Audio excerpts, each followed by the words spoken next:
ქალფრენბურთელთა საქართველოს ჩემპიონატი კი დაიწყო. საქართველოს პირველობაზე 7 გუნდი ასპარეზობს ტურნირში. თბილისურ გუნდებთან ერთად რეგიონის გუნდებიც თამაშობენ. პირველი წრე 7 ნოემბერს დასრულდება, მეორე წრე კი აპრილში გაიმართება. დეტალები კი ვახო გაფრინდაშვილის რეპორტაჟში.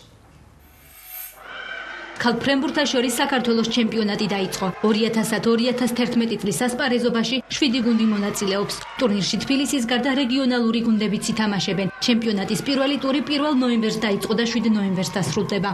ბოლო წლებია უკვე ძალიან საინტერესო ჩემპიონატი გვაქვს, იმიტომ რომ გეოგრაფია უკვე ფართო არის წარმოდგენილი გუნდები ბათუმიდან, რუსთავიდან, ბიძიჭიხაისიდან, თბილისიდან და ეს რა თქმა უნდა ხელს უწყობს ფრენბურთის შემდეგ პოპულარიზაციას.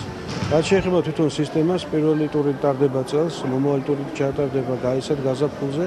მწვრთნელები საკუთარი გუნდების მომზადებით კმაყოფილები არიან. თითქმის ყველა აღნიშნავს, რომ საქართველოს ჩემპიონობა ტურნირში მონაწილე ნებისმიერ გუნდს შეუძლია. შაშენდელთან შედარებით, წინსვლა იმაში, რომ დაემატა ახალი გუნდები, რუსთავი და თესეუ, ჩვენ თესეუ და ძალიან წარმატებით ხოთა შორის მეორე თამაში გქონდა. პირველი წარმატებით დავამთავრეთ, უკვე 4 ხელში გავდივართ ლამის და საერთოდ რა ვიცი, მე მგონი უფრო ახალი გუნდები იქნება და ძალიან კარგია და ხელს უწყობს ფრენბურთის განვითარებას. შაშენდელთან შედარებით გოგონები უფრო მობილიზებული არიან, ყველა გუნდში იგრძნობა წინსვლა, იგრძნობა წარმატებები.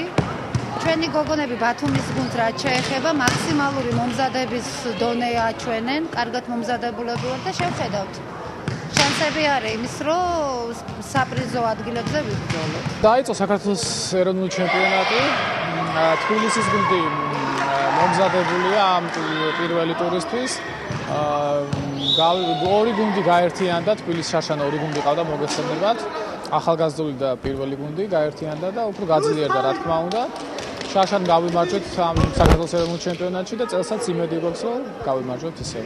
თუ როგორ არიან გუნდები მომზადებული თამაშებისათვის, ამას თამაშების პროგრამის მომენტში გავიგებთ, თუმცა ალბათ რჩება ის, რომ თბილისი ფავორიტი გუნდი არის, თუმცა ვფიქრობთ, რომ ბათუმის გუნდი, სახელმწიფო უნივერსიტეტის გუნდი და ჩვენი გუნდი მე მგონია ვიბრძოლებთ ყველანი პირველი ადგილისათვის.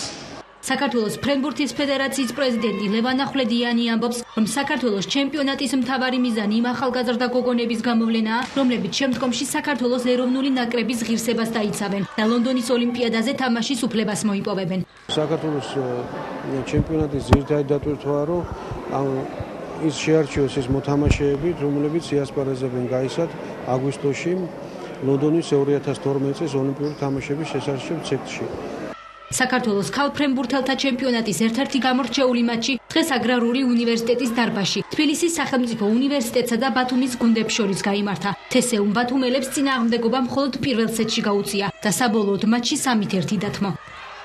მომზადების დონე არის საკმაოდ მაღალი, მაგრამ ჩვენ არ გვქონდა საკმარისი დრო მოსამზადებლად და ამიტომ დღეს ცოტა დაძაბული თამაში გამოგვივიდა, მაგრამ მოგების დიდი სურვილი გვაქვს და ვფიქრობთ, რომ წელს ჩემპიონები გავხდებით.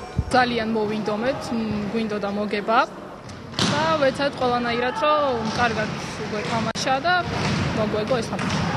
საქართველოს ქალფრენბურთელთა ჩემპიონატის პირველი წრე 7 ნოემბრამდე გაგრძელდება. მეორე წრე აპრილში საქართველოს რომელიმე რეგიონში გაიმართება. პლეი-ოფები კი მაისში თბილისში გათამაშდება.